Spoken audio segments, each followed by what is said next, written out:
Famous Records. Oh na na na na na na na. Yorùbá dìde. Ẹ fọwọ́ sí Yorùbá dá dúró. Gbogbo tẹ́ wá lọ́rùn ẹ fọwọ́ sí. Odùduwà dá dúró. Ká lè dòmìnira ẹ fọwọ́ sí. Kí gbáyé wá kálá tù wá lára ẹ fọwọ́ sí.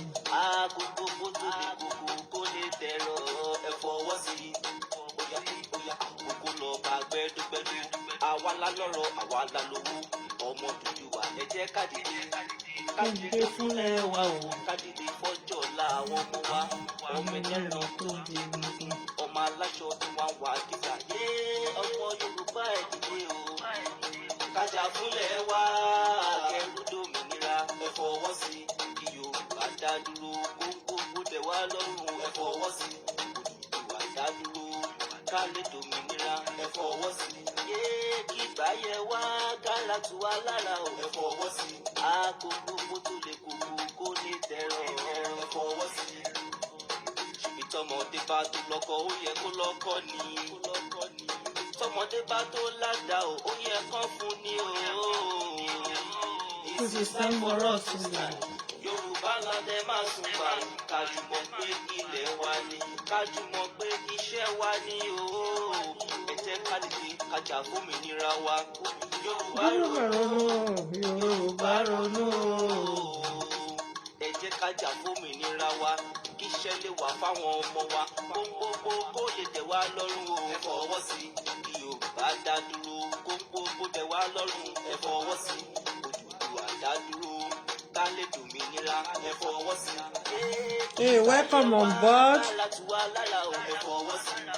Daddy Gbenga ẹ káàsán sà. Ẹ fọwọ́ sí.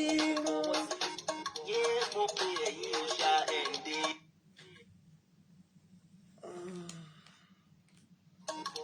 Mo pe ẹ̀yin òòṣà ẹ̀ǹdè. Ifá ẹ̀là mímọ́ Ọbàtálá Ọ̀rúnmìlà Odùduwà Ògún Ṣàngó Ọbalúayé Èṣù Yáfẹ̀tà Ọlọ́mọ Onílẹ̀ Ìyímọ́já Ọ̀ṣun Ọya Ajé Ológun Ìwà Àyàó Ọba Ọ̀tìn ẹ̀dìdè àti ṣetán ẹ̀dìdè fòmìnira wa. Alájà ẹ kúrọ̀lẹ́ mà, Màámi Kẹ́misọ́lá ẹ kúrọ̀lẹ́ mà. Ẹ káàbọ̀ sórí ètò ẹ kúrọ̀lẹ́. Mo kí gbogbo lé. Mo kí gbogbo àwọn tó tún máa wo prógrámù létà. Ká tó wọnú agbami ètò lọ, ẹ jẹ́ ká dúpẹ́ lọ́wọ́ Elédùmarè. Ẹ jẹ́ ká fìbà fún Ọlọ́run tó dá gbogbo wa. Ayérayé Ọlọ́run ìyanu àpèjúbà àjúbà ní wákàtí. Àjúbà ṣẹ̀dá, àjúbà akọ́dá, aṣẹ̀dá, àjúbà ní wákàtí. Àyìn lógo àfọpẹ́ fún yín. Adúpẹ́ fún gbogbo wa. Adúpẹ́ fún gbogbo nǹkan tẹ́ tí ń ṣe nínú ayé wa. Lórí kan kọ̀ọ̀kan gbogbo wa. Adúpẹ́ gbogbo ìtẹ̀símáṣe. Adúpẹ́ ìtẹ̀ ń ṣe lọ́wọ́lọ́wọ́. Adúpẹ́ ìtúsílẹ̀ ọpọlọ tẹ́ ń fún wa. Adúpẹ́ wípé ẹ̀ ń jẹ́ ká mọ ara wa, ká rí ara wa pé àwa gangan ni àyànfẹ́ yín. Elédùmarè adúpẹ́ ní wákàtí.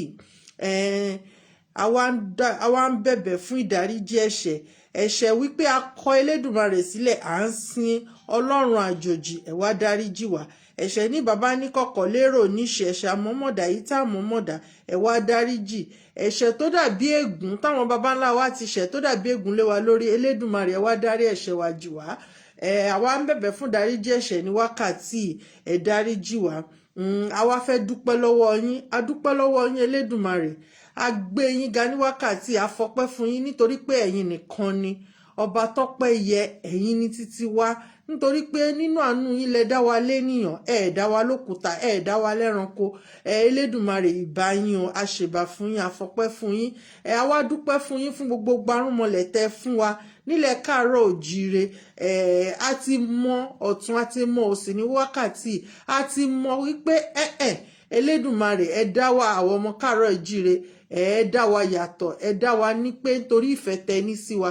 Ẹ tún wá fún wa ní ilẹ̀ tó jẹ́ ilẹ̀ tó ń ṣàn fún wàrà àti fún oyin adúpẹ́ ní wákàtí ẹ̀ mú wá dúpẹ́ fún gbogbo àwọn ẹbí ará ọ̀rẹ́ ojúlùmọ̀ àti gbogbo àwọn olólùfẹ́ ètò wa adúpẹ́ ní wákàtí fún ayé wọn àwa ń bẹ̀bẹ̀ fún ààbò ní bàbá ní kọ̀kọ̀ gbogbo bíkíbi tí wọ́n bá ń rìn sí gbogbo bíkíbi tán léwédé tán ta gbòǹgbòdé ààbò yín kó wà lórí wọn ká má yọ sọnù bí ọwọ̀ ká má tẹnu gbó bí ọwọ̀ gbogbo ìta máa sọ lónìí mú rẹ́ra mi sílẹ̀ mo béèrè fún àkọ̀tun agbára wá gbẹnu mi sọ̀rọ̀ lẹ́ẹ̀kan ṣe káàbọ̀ sórí ètò mo kí gbogbo yín it's gonna be a quick one bá ṣe máa ń ṣe lórí program ẹ má bínú rẹ̀ mí díẹ̀ ó máa easy láṣẹ Èdùmàrè mo gbé tọ́pìkì pé never become dull in hearing àwọn ẹlòmíì wọ́n ti gbọ́ níùsì oríṣiríṣi níùsì là ń gbọ́ ó ti sú wa breaking news covid omicron kìnìkan oríṣiríṣi news ó tiẹ̀ ti wá sú wa pàápàá lọ́dọ̀ àwọn agitation ẹ wá gbọ́ ó ti gbé ó ti fa ó ti kì ó ti kẹ́ ó ti sú àwọn èèyàn but mi ìfẹ́ kó sú wa kí nìdí tí ò fi ní sú wa òun ni pé àwọn oríṣiríṣi nǹkan ló wà nínú ká máa gbọ́ ètò nítorí ẹ̀ lèmi ò ṣe ń dáyàn lágara púpọ̀ nítorí pé kí ni time na money time na money time is money and we appreciate your time given to us we really do appreciate you all adúpẹ́ lọ́wọ́ yín fún àsìkò tẹ́ ẹ̀ ń fún wa tẹ́ ẹ̀ ń fi sílẹ̀ fún wa ìdí nìyẹn tàfi ní máa dá yín lágara mo sọ pé kẹ́ má jẹ́ kó sú wa nínú ká máa gbọ́ kí ni nǹkan tí à ń gbọ́ oríṣiríṣi information òun ló wà nínú ká máa listen ká máa gbọ́ ó dá lóòótọ́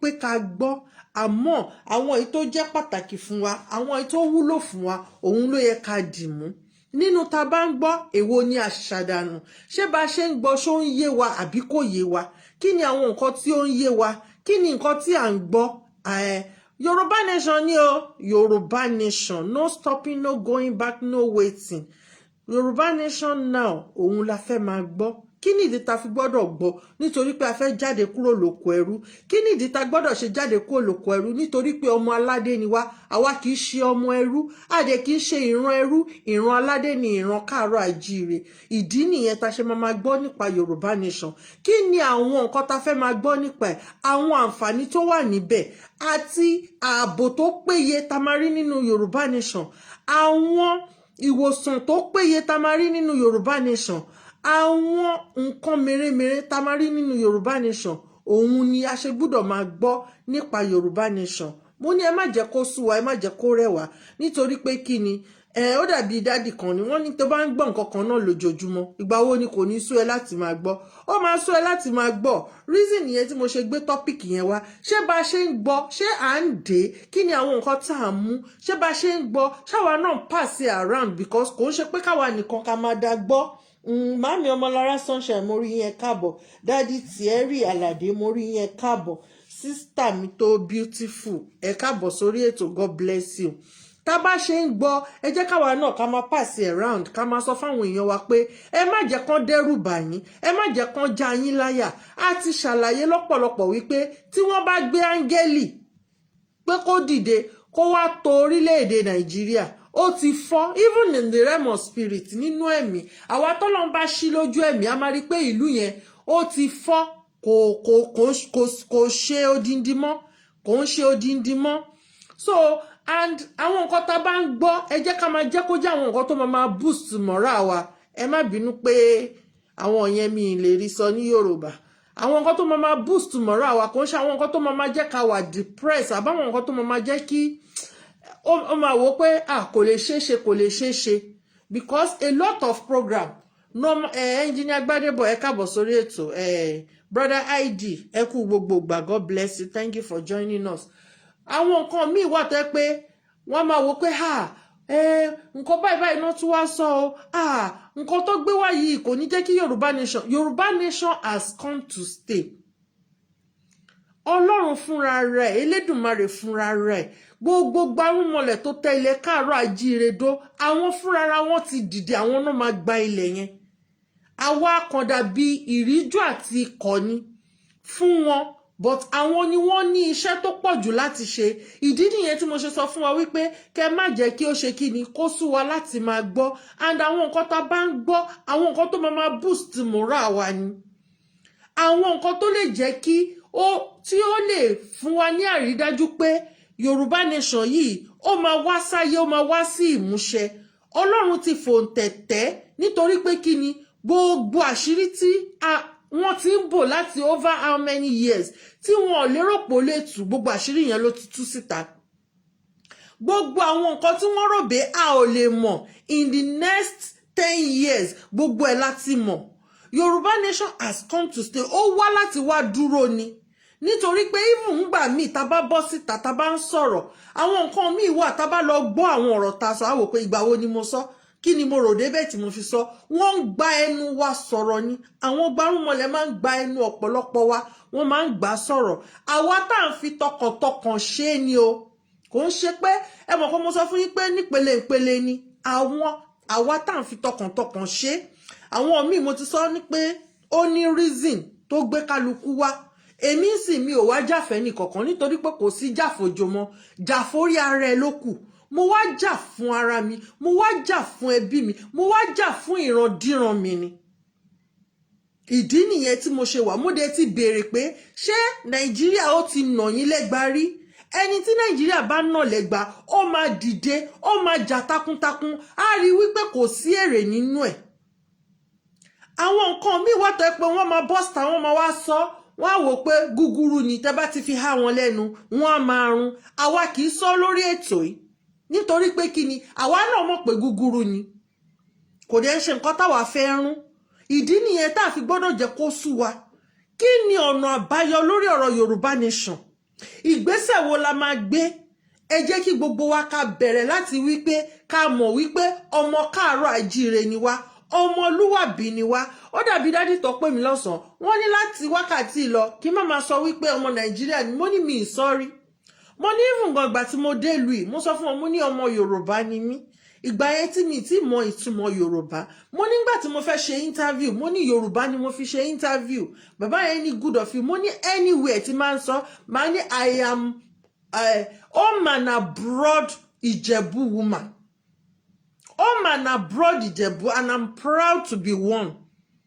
Mo máa ń sọ everywhere ni mo máa ti ń sọ, èmi ò kí hide identity mi. Nítorí pé a kì í ṣe ọmọ Nàìjíríà. Ọlọ́run ò create Nigeria. Nigeria is a business center created by àwọn tó fi ń ṣe business. Kò ń ṣe pé Ọlọ́run ló dá. Ilẹ̀ káàárọ̀ òjìrè lọ́lọ́run dá. Ọmọ káàárọ̀ òjìrè ni wá. Ọmọlúwàbí. Òun ni à ń jẹ́, ọmọlúwàbí ni wá. So there are so many facts tá máa consider lẹ́yìn. Nítorí pé kí ni ojoojúmọ́ ni wọ́n kidnap. The kidnapping ò tí stop. Wọ́n re-strategize in their business ni. Nítorí pé wọ́n rí wípé ìran káàárọ̀ àjíire, ìran tó lówó tó lọ́lá ni wọ́n, ìran tó ṣiṣẹ́ ni wọ́n ò kí ń ṣe ìran ọ̀lẹ. So wọ́n wá wò pé ẹ jẹ́ ká máa gba gbogbo owó wọn ká fi drain ni wọn. So that wọn ò ní lè ṣe kí ni, wọn ò ní lè tẹ̀síwájú. Ẹ jẹ́ ká gba gbogbo property wọn tí wọn ò realize pé nǹkan wà ńbẹ̀. Ìdí nìyẹn tá ṣe máa polongo Yorùbá nation yìí pé ó wà very important. Salu, báwo ni? I'm fine. Ìdí nìyẹn tá ṣe máa polongo Yorùbá nation yìí nítorí pé kí ni ojoojúmọ́ ni wọ́n kidnap, ojoojúmọ́ ni wọ́n pààyàn, ó dẹ̀ affect ilẹ̀ wa. We need to listen and ká dẹ̀ máa ṣe kí ni, ká máa gbọ́, ká dẹ̀ máa make preparation in advance. Daddy Adetokunbo, God bless you. Ẹ káàbọ̀ sórí ètò. Ó múre mi ẹ̀ so. So bí mo ṣe ń sọ lọ, mo ní a gbọ́dọ̀ máa prepare. Kí ni preparation? Mo ní ká bẹ̀rẹ̀ láti street by street, láti àdúgbò sádùgbò, láti oríta sóríta, ká máa monitor àdúgbò wa. Ẹ wo gbogbo ojú ọ̀nà, àwọn èèyàn ò lè travel mọ́ nísìn. Nítorí pé kí ni? Ojoojúmọ́ ni àwọn ajínigbé ń jiyàn gbé lójú ọ̀nà. And ìjọba wọn ò fẹ́ ká fi kíní sí ọwọ́ ara wa. ìdájọ́ sí ọwọ́ ara wa. Èmi ò ní pé ká máa dájọ́ lọ́wọ́ ara wa, but àwọn ìdájọ́ kan wà tí Elédùmarè tó máa ń dá fún àwọn aṣebi ní ilẹ̀ káàárọ̀ àjíire. Ẹ jẹ́ kí a bẹ̀rẹ̀ sí ní support wọn. Àwọn tí wọ́n gbé agbára yẹn fún láti ṣe kíni, láti bẹ̀rẹ̀ sí ní gbé orò. Tí wọ́n bá ń gbé orò ládùúgbò sádùúgbò, ẹni tí orò bá mú àti mọ̀ pé orò kì í mọ́ ọmọ onílùú, orò kì í mú ọmọ ọ̀ràn káàárọ̀ àjíire. So tọ́rọ̀ bá bẹ̀rẹ̀ sí ní gbé wọn, kóró bẹ̀rẹ̀ sí ní kéyànmùyànmù, àkúkú rájẹkù orò. Kò sí ọlọ́pàá tó fẹ́ mú yàn sí, àfi tọ́lọ́pàá bá fẹ́ lọ mórò, ṣèbórò tó bá rí náà máa mú. Another one nìyẹn. Ẹlẹ́ẹ̀kejì òun ní pé ká bẹ̀rẹ̀ sí ní protect àwọn ọmọ wa, àwọn ọmọ tó ń lọ sí iléèwé. Bẹ́ẹ̀ ni àwọn tí wọ́n lọ sí ṣọ́ọ̀ṣì náà, àwọn tó máa náà wọ́n lọ sí prayer city o, kíní kan city o, kíní kan city o. Ẹ bẹ̀rẹ̀ sí ní ṣe kíni, ayé ti lu jára. Ẹ̀rọ ayé ti lu jára ó ti ṣe kíní, because ojúkorojú ni wọ́n ṣe gbé ìránṣẹ́ Ọlọ́run tí wọ́n pa. Ogun ò torí ẹ̀jà nílùú. Ojúkorojú ni wọ́n ṣe pa obìnrin tó ń wàásù yìn rere. Ogun ò torí ẹ̀jà nílùú. Kí ẹ̀mí àwọn ọmọ káàárọ̀ àjíire kó má bàa máa ṣòfò. Ẹ jẹ́ ká bẹ̀rẹ̀ sí ní ṣe kíni, ká bẹ̀rẹ̀ sí ní protect ara wa in advance, because when you fail to prepare, you will prepare to fail. Ọlọ́run ò ní jẹ́ ká fail gẹ́gẹ́ bí ìran káàárọ̀ àjíire. Àwọn baba ńlá wa wọn ò fail rí. Àwa náà kí ló dé táwa ní múra sílẹ̀? A gbọ́dọ̀ bẹ̀rẹ̀ sí ní gbáradì. So I need láti apply listening and hearing. Nítorí pé tí a bá apply ẹ̀, tá bá lọ ń become dull láti máa gbọ́, a ní mọ gbogbo nǹkan tó ń ṣẹlẹ̀ lọ́tún lósì. Okay, nísìn dáàdì yẹn pè mí lọ́sọ̀, wọ́n fún mi ní information kan pé ní ọ̀nà nugbó kan ní Ìgbẹ̀yìn Ìjẹ̀bú sí ọ̀nà Ọ̀rẹ̀. Ibẹ̀ ni wọ́n ná tún lọ káàmpù sí nísìn, àwọn ajínigbé, àwọn apààyàn. Ibẹ̀ náà tún lọ káàmpù sí nísìn tí wọ́n tún ti ń ṣe iṣẹ́ oró tó ń ṣe. It is an information. When we listen to information and we pick àwọn information tó wà important, tó ṣe pàtàkì, ká lè pass it around. Ẹ wo for example lọ́sàn mo rí nínú kí lorúkọ ẹ̀ kan pé wọ́n ní Gúnmi sọ pé tán bá fẹ́ kí peace wà, pé kí wọ́n fi àwọn kí lorúkọ ẹ̀ lẹ̀. Ẹ má bínú. Kán fi àwọn bandits kí wọ́n fi wọ́n lẹ̀ nínú igbó. Ẹ jọ̀ọ́, ilẹ̀ kí lorúkọ ẹ̀, ilẹ̀ Southwest òun ló kéré jù. Kí ni ìdí tí wọ́n ṣe wá fi ojú sí ilẹ̀ Southwest? Kí ló dé tí wọ́n ò dúró sínú igbó nọ́ọ̀tì? Igbó nọ́ọ̀tì ó tóbi gan. Ó tóbi débi pé ó tó gbogbo wọn kí wọ́n wà níbẹ̀. So ìdí nìyẹn tá gbọ́dọ̀ jẹ́ kó sú wa. Information kan nìyẹn ni wípé wọ́n arrest negotiator, Mr. Negotiator tó ń negotiate, tó ń decide fún gbogbo ìlú. Ìdí nìyẹn tó fi sọ pé kò sí wọn Nàìjíríà. Nítorí pé kí ni apá kan wọ́n ń rólé apá kan dápá kan sí. So tá bá dúró láyé wa, mo ti sọ àwọn ọmọ wa tán ríṣẹ́ ṣe, wọ́n ríṣẹ́ ṣe.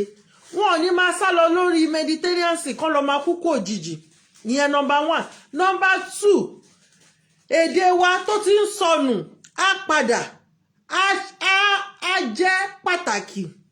Mo ti sọ̀rọ̀ nípa ọ̀rọ̀ owó wa, pa máa ní owó títí wa tó ń jẹ́ fàdákà. A máa ní àwọn immigration tiwa. Wọ́n ò ní máa fi àwọn tí wọ́n ò lọ sí school, tí wọ́n ò ní ordinary primary school. Wọ́n ò ní máa fi wọ́n sí immigration, àwọn bandits, àwọn terrorists. Wọ́n ò ní máa kó wọn sínú immigration. Kó máa control àwọn professors, àwọn graduates. Another thing tó máa tún ṣẹlẹ̀ ni pé àwa ara wa la máa ṣe ìjọba ara wa, tiwantiwa gangan ni. There are so many opportunities. A máa ní constant electricity. Gbogbo àwọn genius wa tí wọ́n wà ní òkè òkun. Tó yẹ pé tẹ́ bá dé, the best doctor so far, the best surgeon, gbogbo wọn náà wà ní òkè òkun. Tó jẹ́ ọmọ káàárọ̀ àjíire, wọ́n á darí wálé. Gbogbo àwọn màmá wa tí wọ́n ti dàgbà, tó yẹ pé wọ́n fẹ́ wá dá iléeṣẹ́ kékeré kan àbí méjì lẹ̀ fún àwọn ọ̀dọ́ wa tí wọ́n wà lókè òkun. nígbà tí security bá wà nílẹ̀ káàárọ̀ òjìire ọkàn wọn á balẹ̀ láti wálé but ẹ wọnú contraction called Nigeria location 419 nísìn àwọn ènìyàn ò lè wálé àwọn tí wọ́n wálé gan níṣe ni wọ́n pa wọ́n nífọ̀nàfọ̀nṣu a lè ka iye àwọn tí even America sọ wípé gbogbo àwọn tó ní dual citizen náà máa ń pè dual citizen àwọn tó ní citizenship America ti tọ́jọ́ ọmọ káàárọ̀ àjíire pé kí wọ́n ṣọ́ ìlú lọ o nítorí pé Nàìjíríà yẹn ó wà dangerous. Ẹ wo ọdún tó kọjá so many people that travelled home a lot they went home láti lọ create a business they were being killed. Reason here that we will not keep quiet. We will continue to discuss it that the only solution to that problem, to that country, òun ni pé ká fara wa jáde. Ká fara wa jáde kúrò ní ìlú tí kò ṣe rere. Orúkọ gan ti bàjẹ́. Orúkọ ti bàjẹ́. Bàbá kan pè mí, wọ́n sọ fún mi pé ṣé mo mọ̀ pé politics agbo ọ̀dájú ni kò kí n ṣe politics ni wọ́n practice ní Nigeria. Ó ní cultists náà practice àwọn kàbá wà tí wọ́n decide fún wọn pé tẹ́ bá ti rí wípé lágbájá yìí ń ṣe dáadáa o tó bá yá kò ní ṣe dáadáa mọ́ toró ti join wọn. Ìdí nìyẹn tí ma fi sọ wípé if you can't beat them you don't need to join them, you have to stand out. Tó bá stand out, tẹ́mi stand out, tí wọ́n stand out, tẹ́yin stand out, tí gbogbo wa stand out, yìí tá ń ṣe lọ́wọ́lọ́wọ́ báyìí. Ká sọ pé Yorùbá nation yìí òun ni the solution. Èkejì òun ni àṣà wa. Àṣà wa ó wà very very important. Bàbá kan send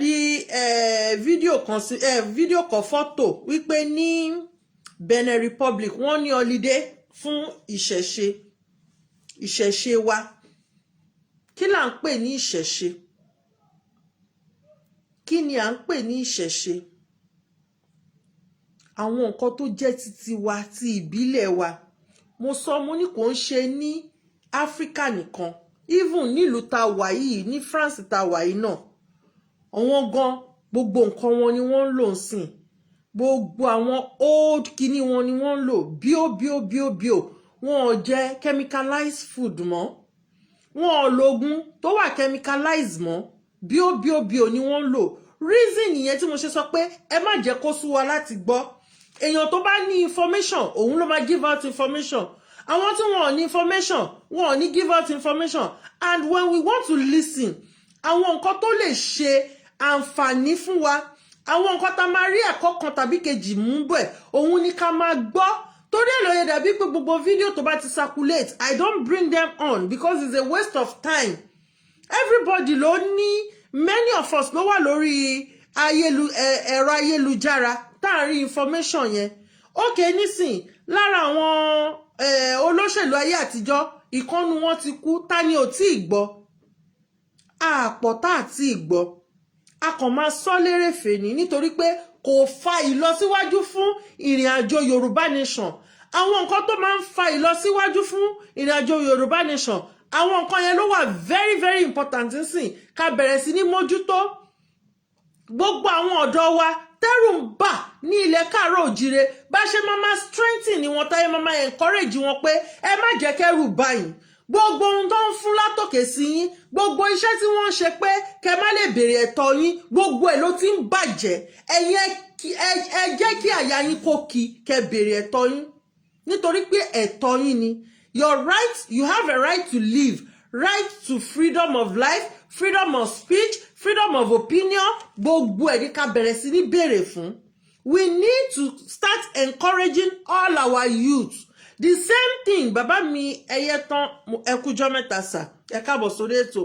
The same thing báwọn Fúlàní ṣe ìgbésẹ̀ tí wọ́n ń gbé lọ́wọ́lọ́wọ́. Torí ẹ̀ ni mo ṣe ń sọ láti bí ijọ́ mẹ́ta pé kò ń ṣe Islamization o, Fulanization ni. Fulanization ni wọ́n fẹ́ ṣe. And wọ́n ti sọ nínú clubhouse pé àwọn ní weapon tí ìran káàárọ̀ òjìire ò ní. Kí ni weapon tí wọ́n ní táwa ò ní? Weapon yẹn ni patience. Mọ́mí Fọláṣadé ẹ kúrọ̀lẹ́ mà, ẹ káàbọ̀ sórí ètò mo rí yín. patient ni, they are ready to wait. Ẹ wo ìgbà tí wọ́n ti kọ́kọ́ gbé ìgbésẹ̀ táwọn baba ńlá wa deal pẹ̀lú wọn, wọ́n wá fi sùúrù, ọ̀pọ̀lọpọ̀ sùúrù, wọ́n dẹ̀ ń gbé ìgbésẹ̀ wọn lábẹ́lẹ̀, wọ́n sinmi, wọ́n jáwọ́, wọ́n tún wá dìde nísìn.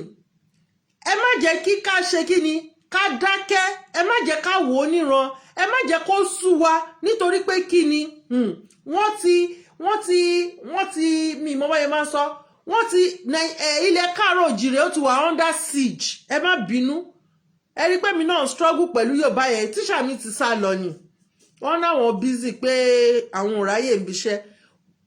Ilẹ̀ káàárọ̀ òjìrè ó ti wà under siege àwọn Fúlàní. We need to take back what belongs to us. We are going to pursue our land. We are going to take it by fire by force nítorí pé ilẹ̀ wa ni. Ẹlẹ́ẹ̀kejì òun ní pé gbogbo seaport ilẹ̀ káàárọ̀ òjìrè, mo sọ níjọ́ òní, gbogbo ẹ̀ ni wọ́n ti tà. Gbogbo ẹ̀ ni wọ́n ti tà. Ẹ jẹ́ ká ní ẹ̀mí kíyèsára, kò ń ṣe Fúlàní nìkan, àwọn ni wọ́n gbógun ti ilẹ̀ káàárọ̀ òjìrè. Ẹ fi ojú sára àwọn China náà. Ẹ fi ojú sára àwọn China. Information get to us pé ní Ondo town gangan pé wọ́n tún wá ilẹ̀, wọ́n wá gold láàrin ìlú nínú Ondo town. Wọ́n wá ilẹ̀ lẹ́ni ní information yẹn. Why can't we try to support a Yoruba presidency and dissolve federal power or change the constitution? Daddy Sherifuddin Adebiyi, ẹ káàbọ̀ sórí ètò. Ṣé mọ̀ wípé àwọn kan wà, wọ́n máa ń pè wọ́n ní pro pan kìíní kan, wọ́n jẹ́ nàdẹ́kò. Ìgbà tó tún yá wọ́n wá sọra wọn di Afẹ́nifẹ́re. They've been on this issue, restructuring, for 40 good years. Ẹ jọ̀ọ́ sà, kí ni nǹkan tó fún wa? Kò fún wọn ní anything. For 40 years ni wọ́n fi struggle for ordinary restructuring. Fún restructuring, wọn ò dá wọn lóhùn. So, and when you look at it, kò sí equality, kò sí justice. So the only solution òun ni pé ṣe rí Yorùbá president tẹ́ ń sọ yẹn kó máa bọ̀ nílẹ̀ káàárọ̀ òjìrè kó wá jẹ presidency ẹ̀. Yorùbá presidency tẹ́ sọ yẹn ẹ jẹ́ ká jẹ́ ní àárín ara wa lórí ilẹ̀ wa. We are more than enough to be a country. Malta kò tó ìran ilẹ̀ káàárọ̀ òjìrè. Netherlands wọn ò tó ilẹ̀ káàárọ̀ òjìrè. There are so many countries tó yẹ pé wọn ò tó wá. So we are tẹ́lẹ̀tẹ́lẹ̀ dẹ̀rẹ̀ ilẹ̀ káàárọ̀ òjìrè was a country on its own kí wọ́n tó sopọ̀. After how many years? Amalgamation 100 years. Ó ti expire ní 2014 sir. Go Daddy Sherifuddin, bóyá ẹ ṣe join program we tí gbọ́ nípa amalgamation wa, and the relationship yẹn kò work mọ́. So we need to achieve our own nation. A lot of us as a Yoruba, as ọmọ káàárọ̀ òjìrè, gbogbo wa, we are doing great exploits níta. Ẹ wo bí wọ́n ṣe ń pa àwọn youth wa sà. I believe, I don't know where you are, but orúkọ yín yìí ó dàbí pé first time tẹ́ máa wà lórí program yìí nìyẹn. Why the Yoruba person what achieved can he point out? What has it been their impact to the development of Yoruba land? Ẹ ṣé jàre Daddy Ẹyẹtán Tosan. Thank you very much. So, Daddy Mustapha, try kẹ́ lọ ṣe research concerning history. We've have how many presidents nílùú Nigeria? Kí ni nǹkan tó fà ilẹ̀ káàárọ̀ òjìrè? Ẹ lọ wò NNPC, àwọn Fúlàní náà ni. And for your information, they are non-Nigerians. Wọn kì í ṣe Nigeria ni wọ́n. Wọn kì í ṣe Nigeria. They are not Hausa, they are not Igbo, they are not Yoruba. Wọ́n ṣe Efiki, wọ́n ṣe kí lorúkọ ẹ̀. Àwọn ará Benue, they are different people. Nomad àbí kí ló máa ń pè wọ́n, nomad ni wọ́n. Alárìnkiri, ààrẹ lásán ni wọ́n. Ẹ lọ sí NNPC, ẹ lọ sí NPA. ẹ lọ sí airport. There was a time tó yẹ pé wọ́n bẹ̀rẹ̀ sí ní fa passport àwọn èèyàn ya, wọ́n bẹ̀rẹ̀ sí ní fa kí lorúkọ ẹ̀ visa page àwọn èèyàn ya. We die here because they don't know importance. They don't even know wípé nínú law, international law, you don't have right sí passport tó ní passport láti dìímú. Even as an immigration officer, the only thing tó máa ṣe ni pé kó wò and you return that passport to the owner. Àìmọye passport èèyàn tó ti seize. So those are the reasons tí ó fi jẹ́ pé a lè continue pẹ̀lú contraction yẹn mọ́. Nígbà tí àwọn bàbá yẹn dìde, àwọn bàbá Nàdẹ́kò for 40 years ni wọ́n náà wọ́n ń wá restructuring. Wọ́n rí restructuring for 40 years. What else are we doing there? Kí ni nǹkan tá à ń ṣe nínú ẹ̀? Èrè wo ni ìran Káàárọ̀-Oòjíire ni wọ́n ti jẹ nínú contraction called Nigeria? Fulani don't have a land in Africa. They are nomadic. But wọ́n fẹ́ wá gba ilẹ̀ Káàárọ̀-Oòjíire and you are talking about a Yoruba presidency. Ọbásanjọ́ ṣe 8 years. Kí ni nǹkan tí Ọbásanjọ́, kí ni nǹkan tí kí la gain for 8 years? Have you forgotten pé wọ́n pọ̀ jù wá lọ ní Senate? So anything tí wọ́n bá fẹ́ ṣe sílẹ̀ Káàárọ̀-Oòjíire, they will always object it.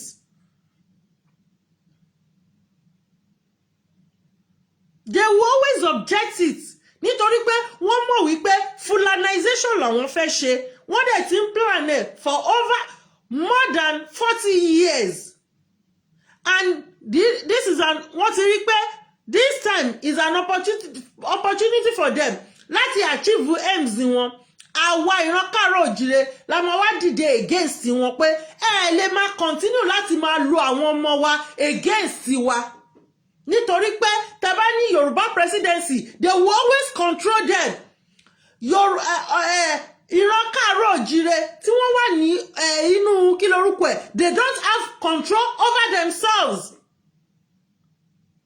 So reason nìyẹn tí gbogbo wa gbọ́dọ̀ support Yorùbá nation yìí, because a lot of people don't understand.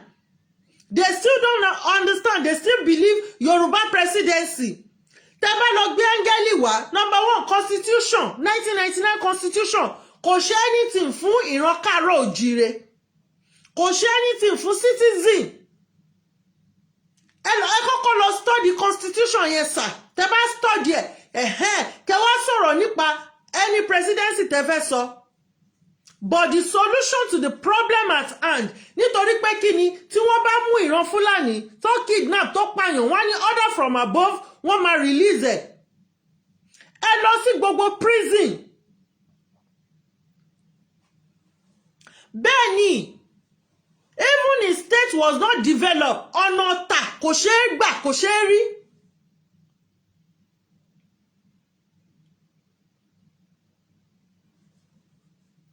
So kí dájú wa kí wọ́n má gbé wa lọ sí kí lorúkọ ẹ̀. Mo ní there is always an enemy within. A ti sọ̀rọ̀ nípa enemy within. Mo ti sọ̀rọ̀ nípa divide and conquer. Ara divide and conquer tó à ń sọ lélẹ̀.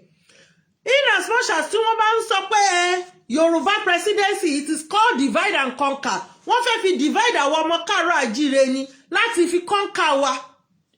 And when we are not careful enough, bó ṣe máa lò nìyẹn tó máa fi conquer. So ojú ti là, gbogbo wa la ti understand gbogbo strategy wọn. Gbogbo wa la understand the strategy wọn. Gbogbo àwọn Yorùbá candidate tí wọ́n dìde lẹ́ni, ńbo ni wọ́n wà nígbà tí wọ́n tó fi trailer kó àwọn nomadic tí wọ́n fi ń kó wọn wá sínú igbó nílẹ̀ Káàárọ̀-Oòjíire.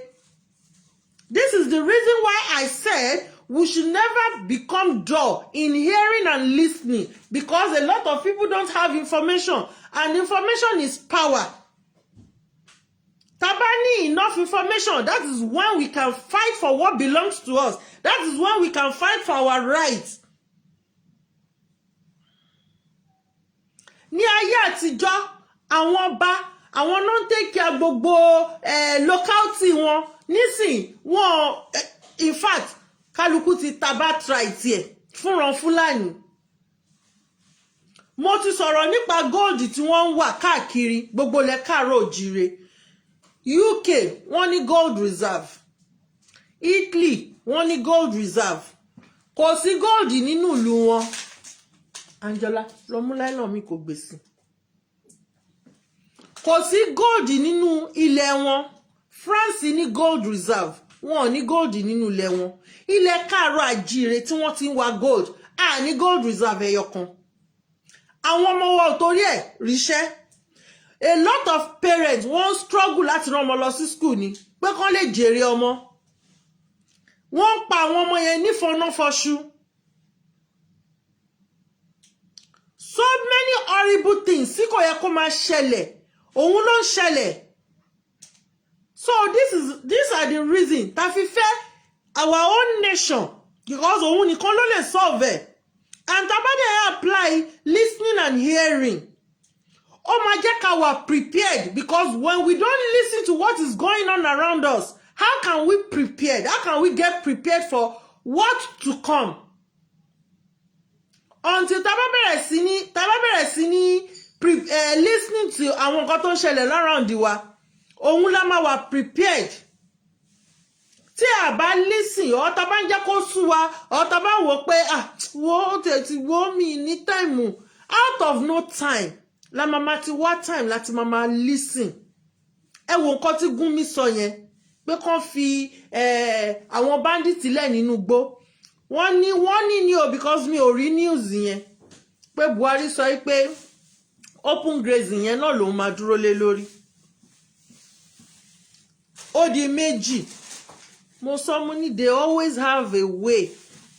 Wọ́n máa ń lo àwọn strategy fún wa láti maneuver their way. Àwa la nígbà fún wọn.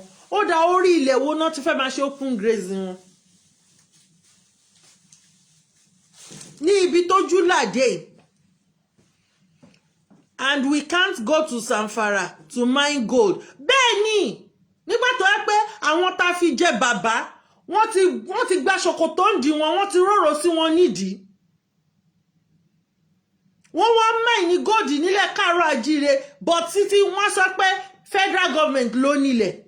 But yìí tó ń wá mine ní Zamfara ló ní. How are we sure pé wọ́n mine gold in Zamfara? Ṣé kìí ṣe tilẹ̀ Káàárọ̀ Àjíire òun ni wọ́n kó tí wọ́n transfer lọ sí Zamfara tí wọ́n lọ ń load ẹ̀ Zamfara?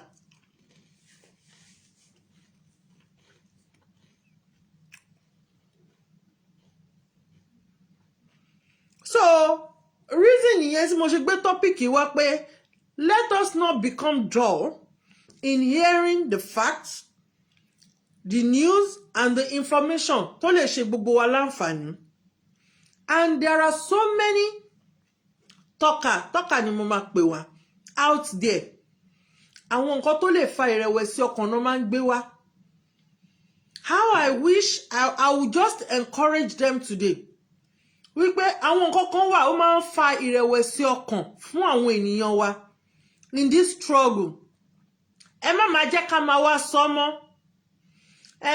Jagaban sọ pé òun fẹ́ jẹ president gini kan, wàhálà ti ẹ nìyẹn.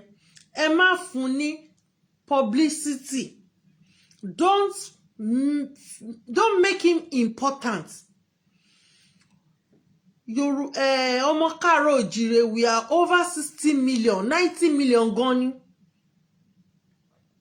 90 million people. Èèyàn kan máa wá dìde against 90 million people yẹn.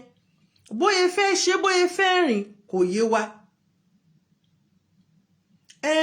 Ìgbà yẹn ni ọba kan sọ pé kinní kan kò move wa forward. A need it. Ibi tá ń lọ òun la máa kọjú sí.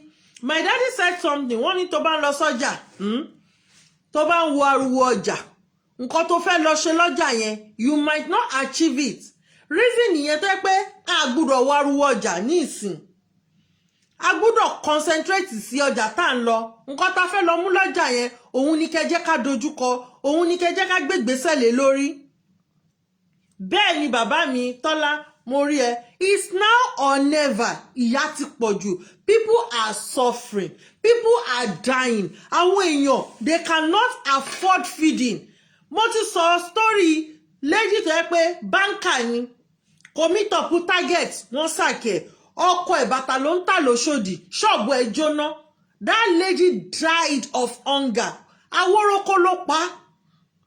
Ní ìlú tó lọ́ba tó níjòyè, Daddy Adex mo rí yín Aworoko òun ló mo kàn tí ẹ pé I was just because mo máa ń bá lady yẹn sọ̀rọ̀ máa encourage mo dẹ̀ máa support ẹ mo kàn pé lọ́jọ́ yẹn pé ó ti tójọ́ mélòó mi gbúrò woman yìí ní ọkọ ẹ ní pé òkú ẹ̀ ló ń gbé wọlé mo ní ṣé ó not ni ó ní no kí n gbé sí fídíò mo ní rárá mi lè wo mo ní kí ló ṣe ó ní wọn ná Aworoko mo ní ṣé Aworoko máa ń pààyàn ni ó ní pé wọn ò rí nǹkan jẹ láti bí ijọ́ mélòó kan ó dẹ̀ wà nú oyún 2 weeks mi ò lè bọ́ síta ṣe program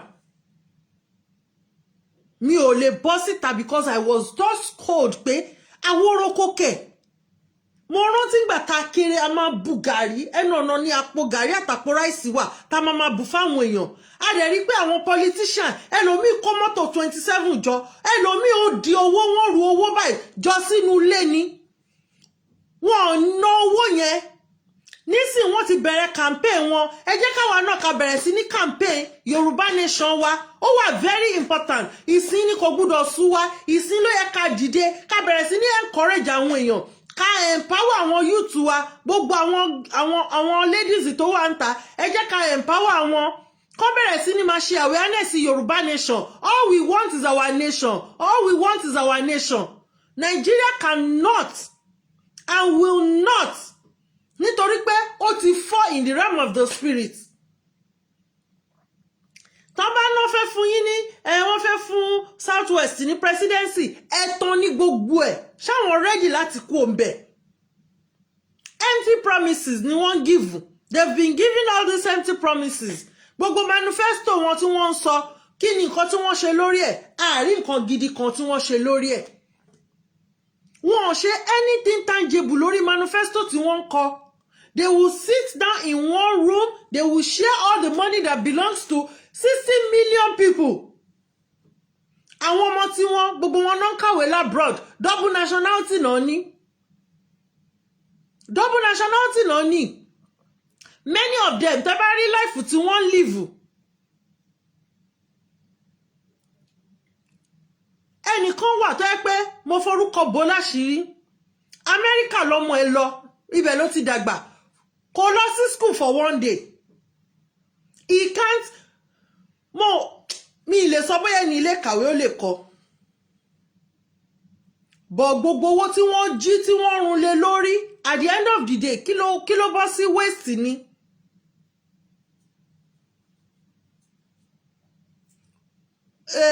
Orin bámúbámú náà yóò ni wọ́n ń kọ.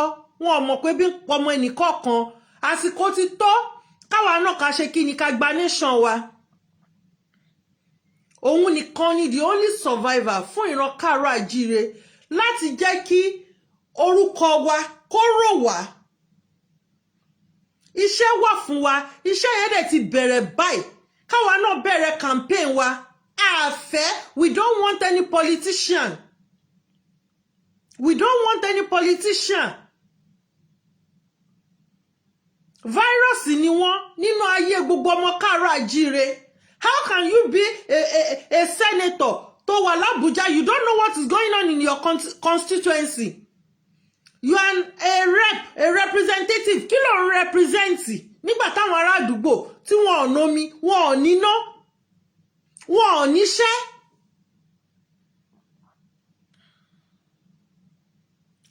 Ìdí nìyẹn tá ṣe sọ pé Yorùbá nation yìí òun nìkan ló lè ṣe òun ní solution.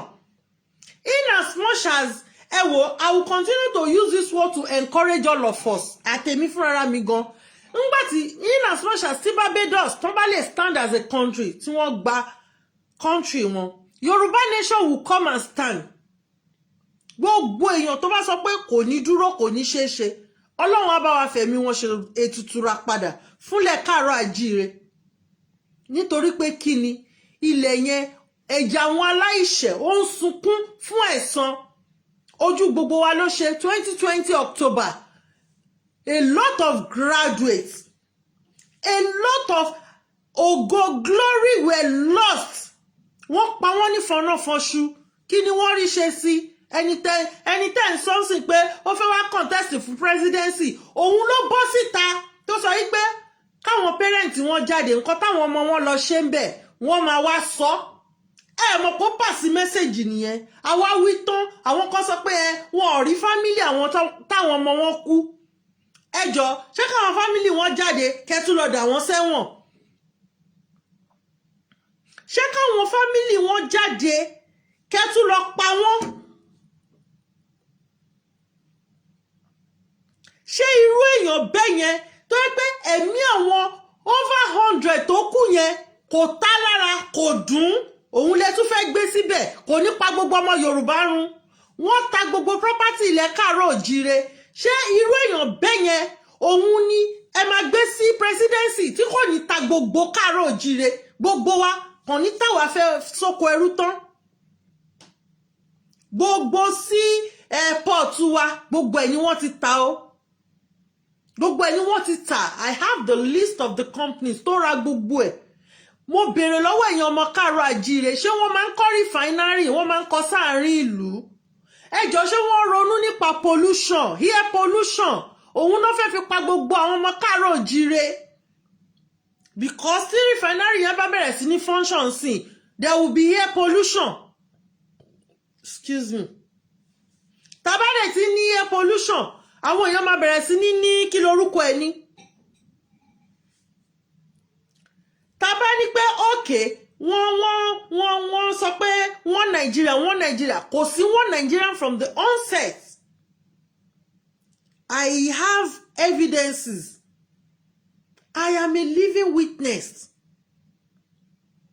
mo ní one lawyer tí mo ní kó máa bá mi wá ẹni tá ń wá yẹn ní gbogbo prison he was frustrated to the extent pé he had to leave àwọn èèyàn lọ gba fọ́ọ̀mù police college gbogbo àwọn tó jọ ọmọ Káàárọ̀ Oòjíire wọ́n dá wọn sẹ́wọ̀n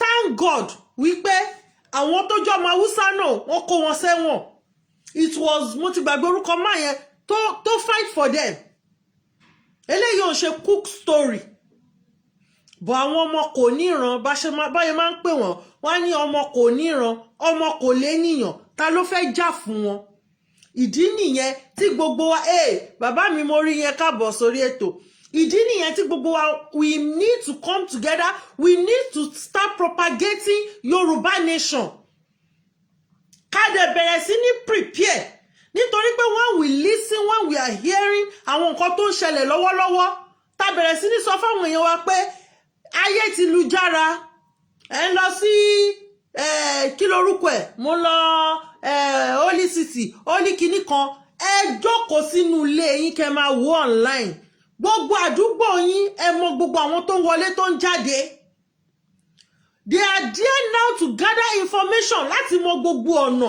tí wọ́n máa gbà ní ẹ̀yin náà ẹ wake up pẹ̀lú wọn nígbà tí Lagos State government governor Sanwó-Olú tó sọ ní 3 years ago pé òun ò fẹ́ ọlọ́kadà kankan mọ́ gbogbo àwọn graduate àwọn ẹni ẹlẹ́ni tó jẹ́ graduate tí wọ́n manage ọ̀kadà tó fi ń live ó kó gbogbo wọn kó lójú títì now àwọn bandit ti gba ojú títì nsìn wọ́n fi mọ gbogbo ọ̀nà tí wọ́n bá bẹ̀rẹ̀ láti bẹ̀rẹ̀ wàhálà wọn ibi tó máa gbà wọ́n mọ gbogbo ọ̀nà àwọn strategy kíní tó máa lò òun ni wọ́n ń ṣe lọ́wọ́lọ́wọ́ ìdí nìyẹn tí gbogbo wa gbọ́dọ̀ dìde tẹ́ bá lálẹ́ tó bá ti di lálẹ́ tẹ́ ti rí ọkùnrin 4 tí wọ́n ọ̀sẹ̀dé wa tó wọnú àdúgbò yín wọ́n wá wọlé wo ni o style tó ń lò nìyẹn o style tí wọ́n ń lò nìyẹn wọ́n wá wo ilẹ̀ wo ni ẹ má gbàgbé pé torí àwọn information yìí ìdí nìyẹn tí mo ṣe ní never become dull in hearing and listening ẹ̀mí èèyàn kan ti sọnù torí pé wá tú àṣírí 2022 náà la dẹ̀ wà nínú èyí ẹ jẹ́ ká máa múra àsìkò ti tó ẹ má jẹ́ kó bá wa lójú oorun ẹ má jẹ́ kó bá wa nídìí pátí ó ti tó gẹ́ tá bá gba ilẹ̀ Káàárọ̀ Oòjíire wa tí security wà iná wà omi wà 247 non-stop gbogbo nǹkan lọ bó ṣe ń lọ a lè ṣe pátí bó ṣe hùn wá we seated on time bomb bẹ́ẹ̀ ni time bomb ni o kó kàn explode gbua ni àmọ́ àwọn ló máa explode mọ́ lójú àwọn ẹni tó bá di ẹrù òun ló máa gbẹ́rù ẹ̀ ẹlẹ́rù ló máa gbẹ́rù ẹ̀ so ẹ má jẹ́ kó sú wa àwọn ìta bá ti rí pé ó ń fa kí lorúkọ ẹ̀ ìrẹ̀wẹ̀sì ẹjẹ́ àgbésẹ́gbẹ́ kan àmọ́ àwọn tó yẹ pé ó lè keep wa going. We need to make special effort to concentrate on how to protect our people.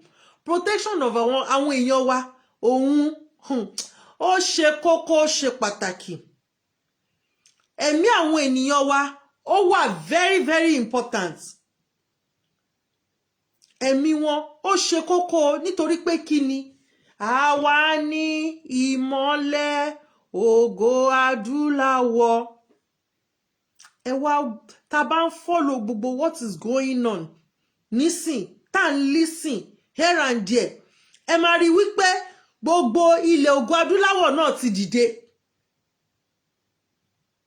wọ́n ti dìde enough of ẹrú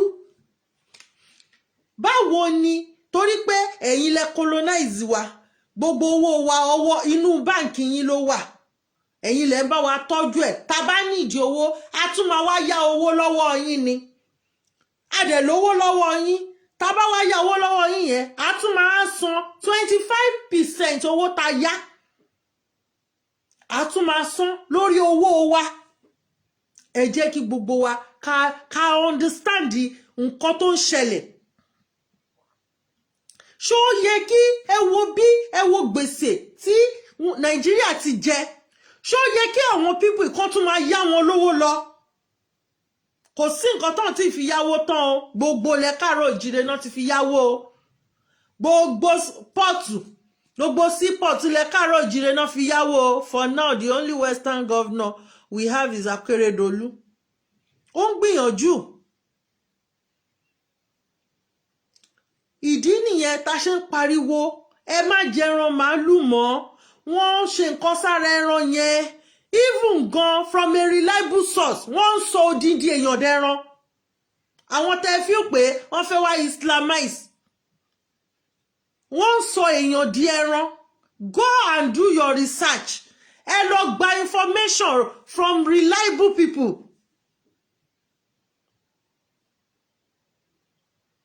wọ́n kó nǹkan sáwọn ẹran yẹn lọ́rùn wọ́n máa fi jẹ gbogbo wọ́n máa rìn káàkiri ilẹ̀ ibi tí gold bá wà kíní bọ́tì yẹn á máa tẹ̀ fún wọn wọ́n á lọ pe àwọn kíní wá wọ́n á gbalẹ̀ lọ́wọ́ àwọn èèyàn wọ́n á gba ilé wọ́n wá gold kí ló dé ta ṣe máa lajúlẹ̀ tó máa kó gbogbo heritage wa lọ gbogbo resources tọ́lọ́run fún wa pé ká fi ṣògo ká fi ṣe kí lorúkọ ẹ̀ káwọn àjòjì wọ́n dẹ̀ ti ń wá over 100 years ago ni wọ́n ti ń kó gbogbo nǹkan yìí lọ wọ́n mọ̀ wípé láìsí ilẹ̀ káàárọ̀ òjíire kò sí nǹkan tó ń jẹ́ ìlú Nàìjíríà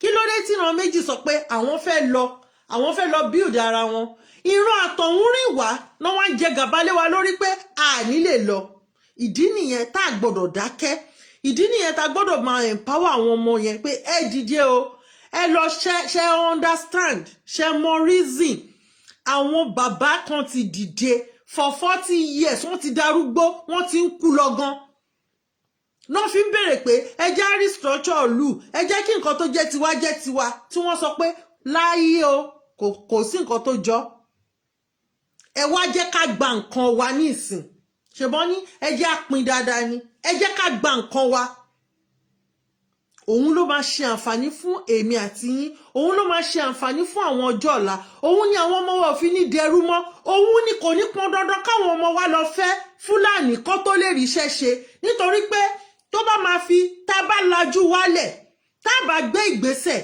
tí àwọn ọmọ wa ò bá lọ fẹ́ Fúlàní wọn ò ní ríṣẹ́ ṣe nílùú yẹn ó máa di wípé kò ní sí ìran tó ń jẹ́ ìran káàárọ̀ àjíire mọ́ èdè wọn ló máa ní ká máa sọ ní tipátipá ẹ wo nǹkan tó ń ṣẹlẹ̀ nílẹ̀ Haúsá nísìn wọ́n gba gbogbo ilẹ̀ máwọn Haúsá lọ́wọ́ àwọn náà ń jọba Haúsá kankan ò jọba mọ́ àwọn náà wà nípò kò sí ìran Haúsá tó wà nípò mọ́ wọn ò kíran Haúsá kí wọ́n kàwé wọ́n ṣàfi wọ́n sí ipò ẹrú kí nǹkan tó ṣẹlẹ̀ sí àwọn Haúsá kó má bàa ṣẹlẹ̀ sí ìran káàárọ̀ òjíire kẹ́rẹ́kẹ́rẹ́ wọ́n ti yọ èdè Yorùbá kúrò nínú World Diary wọ́n ṣe yọ ti èdè Yorùbá náà ṣe yọ èdè Yíbò fùtújà àbí fùfúdé àbí fùtújà àbí kí náà pè Haúsá àti English wọ́n sì manage àwọn Haúsá yẹn ni o torí wọ́n rí pé wọ́n rí wọn lò wọ́n rí wọn rán ẹ má jẹ́ kó sú wa ní gbígbọ́ ẹ má jẹ́ kó sú wa ní ká máa listening and hearing ẹ má jẹ́ kó sú wa àǹtabájẹ́ ṣe ń gbọ́ ẹ jẹ́ ká máa pín ẹ má jẹ́ ká máa sọ ẹ jẹ́ ká máa wàásù ẹ̀ ní ìsìn for more than 1 hour àlàyé ọ̀rọ̀ là ń ṣe lórí ọ̀rọ̀ ilẹ̀ káàárọ̀ òjíire every little time tá bá ní kí ni nǹkan tá tún lè ṣe ìgbésẹ̀ wo la lè gbé ọ̀nà wo la lè gbà àwọn wo la lè bá sọ̀rọ̀ àwọn wo la lè bá ṣe meeting ó ti wá di wípé ọ̀rọ̀ ọ̀rọ̀ ilẹ̀ káàárọ̀ òjíire òun ó ti dàbí oúnjẹ ó ti dàbí aṣọ ó ti dàbí omi fún wa ní mímu àmọ́ Elédùmarè àti gbogbo gbárùmọ̀lọ̀ tán tẹ ilẹ̀ yẹn dó ojú ò kì í tì ojú ò ní ti gbogbo ọmọ káàárọ̀ òjíire gbogbo wa ò wá ní kúkú òjijì tí ilẹ̀ káàárọ̀ òjíire yẹn tó bá wá dé àfi ká múra ní ilẹ̀ Yorùbá bẹ́ẹ̀ ni bàbá mi ẹ káàbọ̀ sórí ètò àfi ká múra gidigidi gan àfi ká múra gidigidi gan àfi ká múra ká gbé ìgbésẹ̀ ó ti tó gẹ́ láì jẹ́ pa múra láì jẹ́ pa gbé ìgbésẹ̀ nígbà tí àwọn tá ń pè yìí àwọn ẹranko èèyàn yìí wọ́n wọlé wọ́n pa ọba àárí kankan ṣe sí wọ́n ti wò pé wọ́n pawó lọ́wọ́ wọn ò rí nǹkan kan ṣe wọ́n pa Bíọ́lá Délé Gíwá gbogbo àwọn ògo ọjọ́ ọ̀la ókè tó bá máa pa gbogbo ìlú yẹn run kò sí nǹkan kan tá máa ṣe àmọ́ gbogbo gbárùmọ̀lẹ̀ tó tẹ ilẹ̀ káàárọ̀ òjíire dó wọ́n á dìde àwọn náà nílẹ̀ wọn ojú òde ní tiwọn wọ́n á gba ilẹ̀ yẹn fún wa àmọ́ àwa náà a ní ìgbésẹ̀ tá máa gbé ìgbésẹ̀ tá máa gbé ní pé ká má sùn tẹ̀tẹ̀rẹ̀tẹ̀ tá bá ń sùn ká máa fojú kan sùn èkíní nìyẹn ẹlẹ́ẹ̀kejì ká máa wàásù ẹ má lọ dìbò ìbò yín kọ́ ló ń count ẹ dìbò ìbò yín ò count ìbò yín ò count mo ti ṣe INEC official rí even supervisor to be precisely àwọn tí wọ́n máa tẹ̀ka wọ́n máa ń kó wọn ó níbi tó ń kó wọn sí tó máa tẹ̀ka video go viral governorship election tó àwọn tó ń ṣe kọjá a rí video evidence wọn pé inú yàrá kan náà ti máa tẹ ìka ìbò yín ò count ẹ yé waste time ara yín wọ́n náà tún ti ń pín recharge card láti fi gba gbogbo information yín ni báwo ni wọ́n máa ṣe fún yín láǹkárá àti 2000 tẹ́ máa jìyà odindi ọdún 4 àwọn ọmọ ò lè lọ sí school ẹ wo gbogbo ojú ọ̀nà bó ṣe rí àwọn ìyá oníyà tó ń manage tó tún tajà lẹ́gbẹ̀ẹ́ títì ẹ tún máa ní kó lọ máa gbowó lọ́wọ́ wọn ọjà ẹlòmíì ó lè má pé 20,000 wọ́n á tún lọ gbowó lọ́wọ́ ẹ̀ àwọn ìyá lọ́jà àgbà tiwọn owó council owó kìíní kan enough gbogbo ẹ̀yin YouTube wa gbogbo ẹ̀yin àgbèrò wọ́n ti ṣe kinní fún yín mi mọ́ bí ṣe máa sọ Yorùbá ẹ̀ wọ́n ti lẹ àbùkù mọ́ yín lára you are supposed to be cut ó yẹ kẹ́ máa wọ súùtù báyìí kẹ́ suit up kẹ́ máa já tíkẹ́ẹ̀tì ni kẹ́ máa já tíkẹ́ẹ̀tì fún mọ́tò kẹ́ máa fi tíkẹ́ẹ̀tì sórí mọ́tò tẹ́ máa suit up this is the reason why I've always been saying it pé orientation ṣe pàtàkì we need to reorientate our people kò dìgbà tẹ́ bá ń ṣe bàbá sá o ẹ gbowó lọ fún bàbá kan bì kan bàbá máa gbà bí 100 million ẹ̀yin máa wá fún yín ní 10,000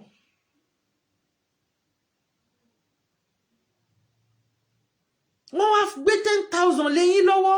Ìdí nìyẹn tá ṣe sọ pé a fẹ́ gba ilẹ̀ wa.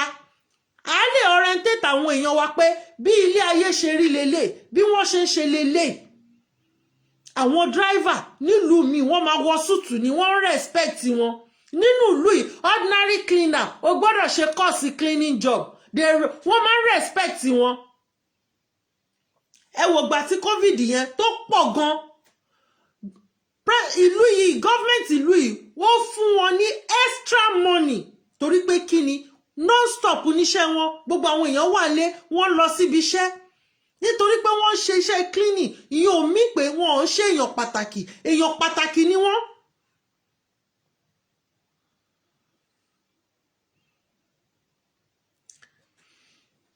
Bẹ́ẹ̀ ni recyclage ṣe bí ìran Káàárọ̀ Oòjíire ló kọ́kọ́ bẹ̀rẹ̀ recyclage yẹn. Recycling ẹ má bínú èdè Olúwa ní recyclage. Mo máa ń mix English àti French papọ̀. Bẹ́ẹ̀ náà ni dual citizen, double citizenship. Ẹ má bínú. Ṣé rí French yẹn ó máa bẹ́ẹ̀ náà ni àwọn ọmọ Káàárọ̀ Oòjíire ẹ̀rà bàtà rábà tó ń já ayọ̀ tó ń jò kinní kan àwa la kọ́kọ́ bẹ̀rẹ̀. Àìmọye àwọn nǹkan tó yẹ pé àwọn pípù ìwọ́n wá kọ lọ́dọ̀ wa ni. Ẹ jẹ́ káwa náà ká bẹ̀rẹ̀ sí ní lò fúnra wa. Ìdí nìyẹn tá ṣe sọ pé a fẹ́ gba ilẹ̀ Káàárọ̀ Oòjíire tiwantiwa. Ẹ wo nísìn ìran Káàárọ̀ Oòjíire ló kọ́kọ́ bẹ̀rẹ̀ sí ní ṣe aṣọ Kampala. Àwọn náà sì wọ́n ti ń ṣe. Wọ́n wá kọ́ gbogbo ẹ̀ lọ́dọ̀ wa ni. Tiwantiwa yẹn ẹ jẹ́ kó jọ wá lójú. Tá bá gba ilẹ̀ Káàárọ̀ Oòjíire, tá bá boost economy wa. We have brains out there.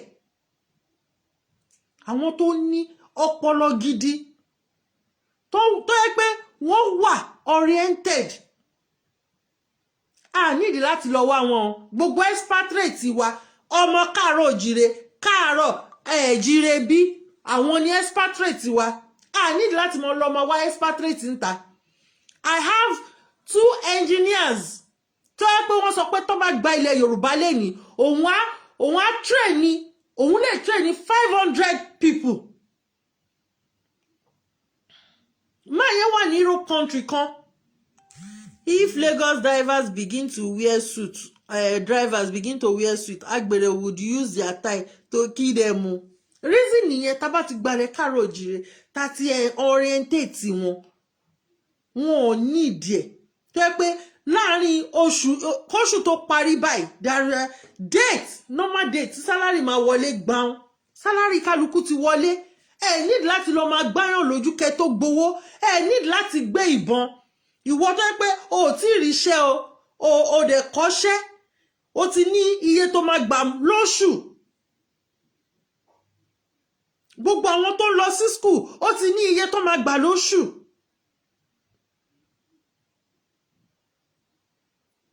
Ìlú yìí máa fi ń ṣe example torí bí ni mo wà France ò lépo. Wọn ò ní ilẹ̀ tó ti ń wa gold ńbẹ̀. But crime wà o kò ń ṣe pé kò sí ìlú tí ò ní crime but ó minimize. Ebi ò lè pa ẹ́. Tẹ́bí bá pa ẹ́ á jẹ́ pé ó fẹ́ kébi pa ẹ́ ni. I have somebody fún odidi ọdún mẹ́ta kò ní ìwé lọ́wọ́ nínú ìlú yìí o.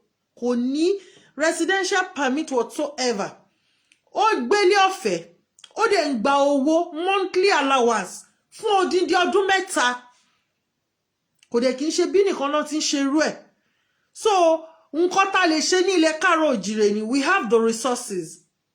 Ẹ má gbàgbé wípé ìwé kíkọ́ láìsí ọkọ́ àti àdá kò ì pé o iṣẹ́ àgbẹ̀ òun níṣẹ́ ilẹ̀ wa. Àwọn nomadiki àwọn náà lé àwọn èèyàn wa kúrò lóko. Ẹ wo àwọn many graduates ń sìn gbogbo wọn náà ṣe farming. Wọ́n lọ àtàkì wọn. Tá bá gba ilẹ̀ wa. Mo rántí nígbà tí mo kéré a kì í ra iṣu jẹ, a kì í ra ẹ̀fọ́ jẹ. Iṣu ewùrà tẹ̀ la máa ń jẹ ńgbà yẹn. Apọ́n má dénú. Wọ́n máa ń gbìn ní ẹ̀kúlélé wa. wọ́n máa ń gbin nǹkan bẹ́ẹ̀ ni gbogbo wa la máa everybody will go back into farming débi pé ilẹ̀ káàárọ̀ òjíire wọ́n lè bọ̀ the whole Africa àmọ́ àwọn ilẹ̀ tán fẹ́ fi ṣe farming àwọn ilẹ̀ tí ò yẹ kán máa fi òun náà ti fi ń ṣe kí lorúkọ yẹn ń sìn how are we sure pé ilẹ̀ bẹ̀jù tí wọ́n náà fi ń kọ́ refinery òun ṣe pọ́n rí i pé gold ló wà ń bẹ̀ wọ́n ń wa gold láàrin méjì ẹ̀ àwọn náà ń kọ́ refinery ẹjọ́ ṣé tẹ́sítọ̀ ilẹ̀ yẹn ó dáa fún refinery yẹn àárín ìlú tún ni another thing nìyẹn pollution ńkọ́ ṣé wọ́n ronú pa pollution erosion ńkọ́ gbogbo àwọn nǹkan tó lè fa àkóbá àti ìpalára Nigeria is cursed ẹ má jẹ́ kí ègún Nigeria kó affect gbogbo àwọn ọmọ káàárọ̀ àjíire mo dánu dúró ẹ ṣé mo dúpẹ́ mo appreciate gbogbo yín gan God bless you all àwọn dádì mi ló pọ̀ lórí ètò lẹ́ni ìfà mi lè appreciate yín tán God bless you ẹ jẹ́ ká tún pàdé same time níjọ́ Thursday ọlọ́run á ṣọ́ wa jù gbà yẹn lọ Yorùbá Nation now.